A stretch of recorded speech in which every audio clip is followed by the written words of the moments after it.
মনে হচ্ছে মাছগুলো রেখে দিন, কাটতে ইচ্ছা করছে না, এত বেলা হয়ে গেছে। মাছ না কাটলে আবার খাবো কি দিয়ে? শাক আর ফুলকপির সবজি, আমরা বাঙালি, আমাদের মাছ ছাড়া চলে না। রেখে দিই, না দুপুরবেলা খাওয়া হবে না তাহলে আর ভাত, দুপুরবেলা ভাত না খাওয়া হলে বিকেলবেলা খিদে পেয়ে যাবে, আর খিদে পেলে চা বিস্কুট খেতে হবে, নইলে মুড়ি খেতে হবে। চা বিস্কুট মুড়িও খাবো না, কিন্তু বর তো চাউমিন মোমো খাওয়ারও পয়সা দিবে না, কী করি?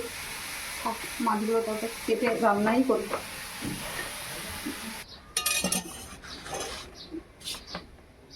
আরে মাছ কাটা কি জ্বালা, মাছ কাটা। এই যে মাছালা কমসে কম একটা বটি তো নিয়ে আসবে। আমার মতন যারা কুড়িয়ে কুড়িয়ে আছে মাছ কাটতে, তাদের তো কমসে কম মাছটা কেটে দিতে পারে। হ্যাঁ রে মাছালা।